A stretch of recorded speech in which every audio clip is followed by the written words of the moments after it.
Good morning, I'm Lee Jamison, and this is the 149th installment of the Bible in a Year.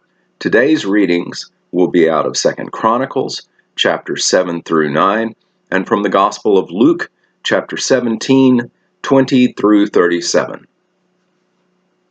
Fire from Heaven, chapter 7. As soon as Solomon finished his prayer, fire came down from heaven and consumed the burnt offering and the sacrifices, and the glory of the Lord filled the temple. And the priests could not enter the house of the Lord because the glory of the Lord filled the Lord's house. When all the people of Israel saw the fire come down and the glory of the Lord on the temple, they bowed down with their faces to the ground on the pavement and worshipped, and gave thanks to the Lord, saying, "For he is good, for his steadfast love endures forever." The dedication of the temple. Then the king and all the people offered sacrifices before the Lord.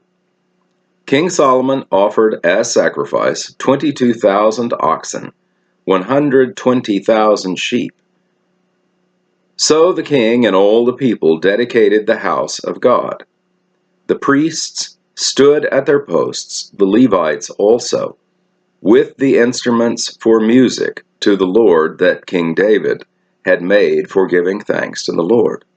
For his steadfast love endures forever. Whenever David offered praises by their ministry, opposite them the priests sounded trumpets, and all Israel stood. And Solomon consecrated the middle of the court that was before the house of the Lord.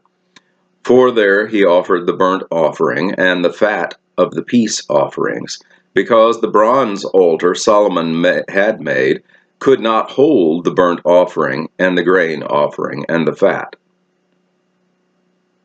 At that time, Solomon held the feast for 7 days, and all Israel with him, a very great assembly, from Lebo-Hamath to the brook of Egypt. And on the 8th day they held a solemn assembly, for they had kept the dedication of the altar 7 days, and the feast 7 days.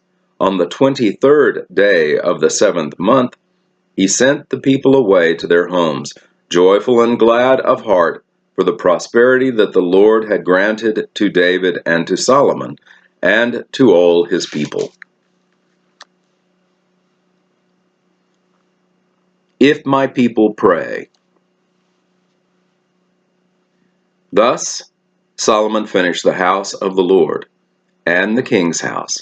All that Solomon had planned to do in the house of the Lord and in his own house he successfully accomplished. Then the Lord appeared to Solomon in the night and said to him, "I have heard your prayer, and have chosen this place for myself as a house for sacrifice. When I shut up the heavens so that there is no rain, or command the locust to devour the land, or send pestilence among my people, if my people who are called by my name humble themselves and pray and seek my face and turn from their wicked ways, then I will hear from heaven and will forgive their sin and heal their land. Now my eyes will be open and my ears attentive to the prayer that is made in this place. For now I have chosen and consecrated this house that my name may be there forever. My eyes and my heart will be there for all time. And as for you, if you will walk before me as David your father walked, doing according to all that I have commanded you and keeping my statutes and my rules, then I will establish your royal throne, as I covenanted with David your father, saying, you shall not lack a man to rule Israel. But if you turn aside and forsake my statutes and my commandments that I have set before you, and go and serve other gods and worship them, then I will pluck you up from my land that I have given you, and this house that I have consecrated for my name, I will cast out of my sight, and I will make it a proverb and a byword among all peoples.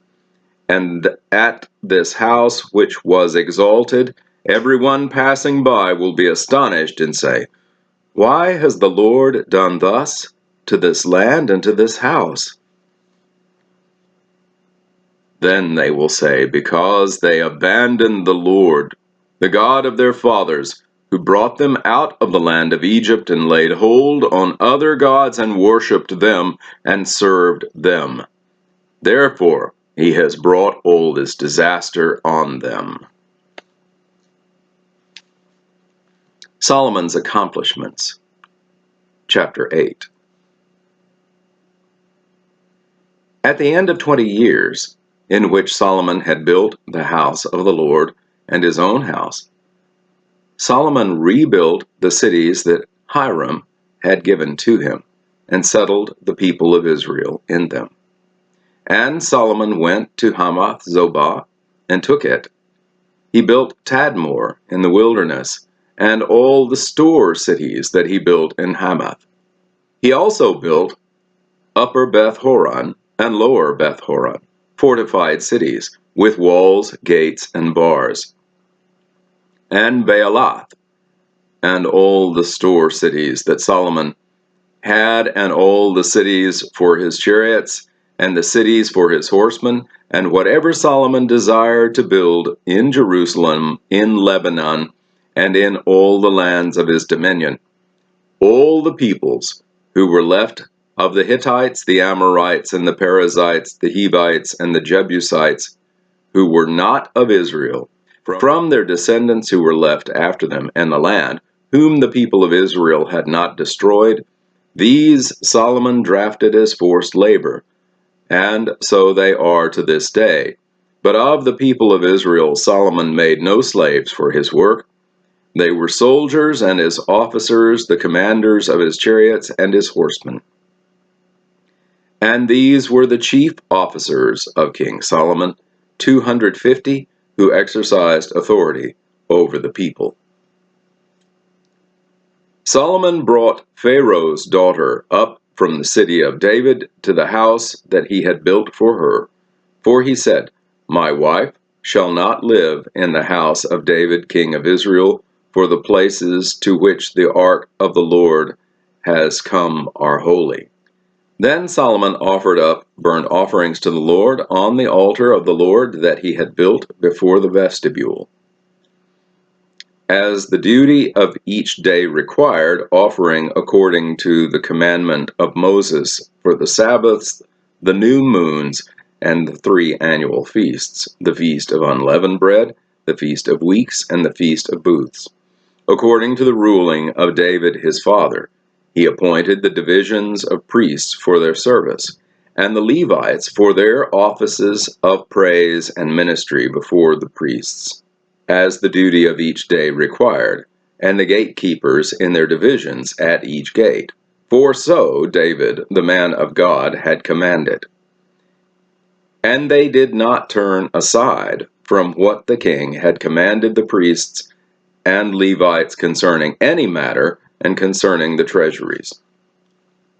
Thus was accomplished all the work of Solomon from the day of the foundation of the house of the Lord was laid until it was finished. So the house of the Lord was completed. Then Solomon went to Ezion-Geber and Eloth on the shore of the sea in the land of Edom, and Hiram sent to him by the hand of his servants ships and servants familiar with the sea, and they went to Ophir together with the servants of Solomon, and brought from there 450 talents of gold, and brought it to King Solomon. The Queen of Sheba. Chapter 9. Now when the Queen of Sheba heard of the fame of Solomon, she came to Jerusalem to test him with hard questions, having a very great retinue and camels, bearing spices, and very much gold and precious stones. And when she came to Solomon, she told him all that was on her mind, and Solomon answered all her questions. There was nothing hidden from Solomon that he could not explain to her. And when the queen of Sheba had seen the wisdom of Solomon, the house that he had built, the food of his table, the seating of his officials, and the attendance of his servants and their clothing, his cupbearers and their clothing, and his burnt offerings that he offered at the house of the Lord, there was no more breath in her. And she said to the king, "The report was true that I heard in my own land of your words and your wisdom, but I did not believe the reports until I came and my own eyes have seen it. And behold, half the greatness of your wisdom was not told to me. You surpassed the report that I heard. Happy are your wives. Happy are these your servants, who continually stand before you and hear your wisdom. Blessed be the Lord your God, who has delighted in you, and set you on his throne as king for the Lord your God, because your God loved Israel and would establish them forever. He has made you king over them, that you may execute justice and righteousness." Then she gave the king 120 talents of gold and a very great quantity of spices and precious stones. There were no spices such as those that the queen of Sheba gave to King Solomon. Moreover, the servants of Hiram and the servants of Solomon, who brought gold from Ophir, brought algum wood and precious stones.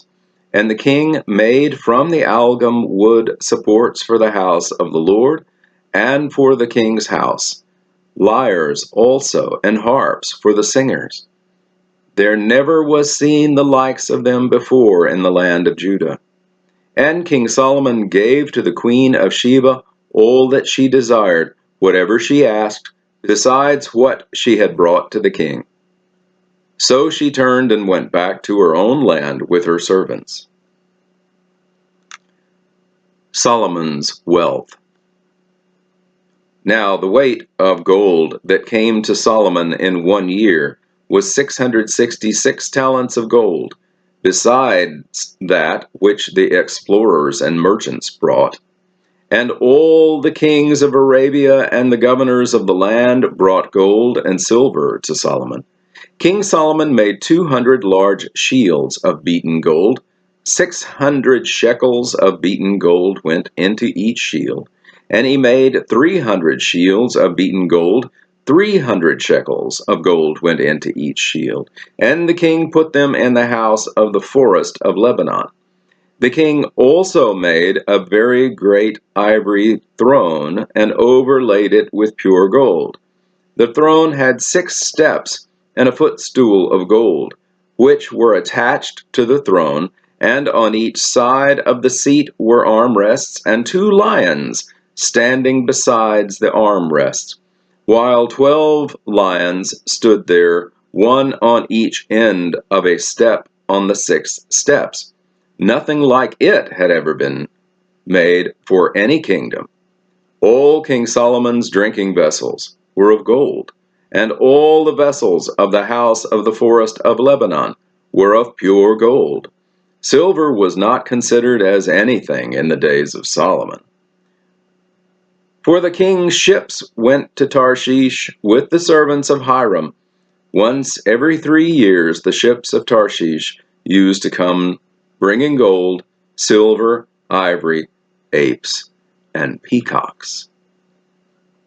Thus King Solomon excelled all the kings of the earth in riches and in wisdom, and all the kings of the earth sought the presence of Solomon to hear his wisdom, which God had put into his mind. Every one of them brought his present, articles of silver and of gold, garments, myrrh, spices, horses, and mules, so much year by year. And Solomon had 4,000 stalls for horses and chariots, and 12,000 horsemen, whom he stationed in the chariot cities and with the king in Jerusalem. And he ruled over all the kings from the Euphrates to the land of the Philistines, and to the border of Egypt. And the king made silver as common in Jerusalem as stone, and he made cedar as plentiful as the sycamores of the Shephelah. And horses were imported for Solomon from Egypt and from all lands. Solomon's death. Now the rest of the acts of Solomon, from the first to last, are they not written in the history of Nathan the prophet, and in the prophecy of Ahijah the Shilonite, and in the visions of Iddo the seer concerning Jeroboam the son of Nebat? Solomon reigned in Jerusalem over all Israel 40 years.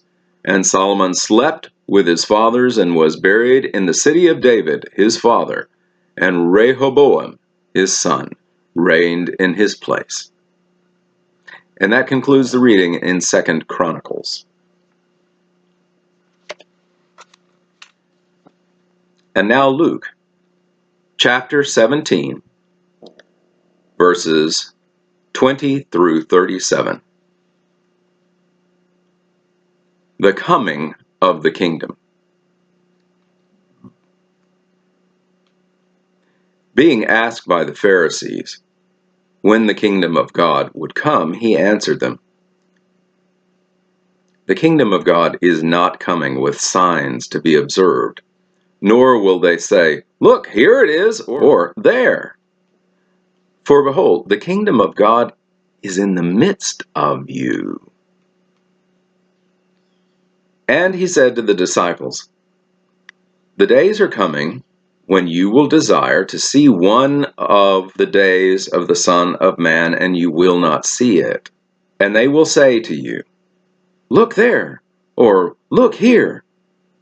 Do not go out or follow them. For as the lightning flashes and lights up the sky from one side to another, so will the Son of Man be in his day. But first he must suffer many things and be rejected by this generation. Just as it was in the days of Noah, so will it be in the days of the Son of Man. They were eating and drinking and marrying and being given in marriage until the day when Noah entered the ark, and the flood came and destroyed them all. Likewise, just as it was in the days of Lot, they were eating and drinking, buying and selling, planting and building. But on the day when Lot went out from Sodom, fire and sulfur rained from heaven and destroyed them all. So will it be on the day when the Son of Man is revealed. On that day, let one who is on the housetop with his goods in the house not come down to take them away. And likewise, let the one who is in the field not turn back. Remember Lot's wife. Whoever seeks to preserve his life will lose it, but whoever loses his life will keep it. I tell you that in that night there will be two in one bed, one will be taken and the other left. There will be two women grinding together, one will be taken and the other left. And they said to him, "Where, Lord?" And he said to them, "Where the corpse is, there the vultures will gather." And that concludes the reading in Luke. Thank you for watching this video all the way to the end. To gain a wider audience for this series of videos, I ask a few favors of you. First, please like the video and subscribe to the channel. You can also click on a bell icon, and that will make sure that you receive notifications when new videos come out.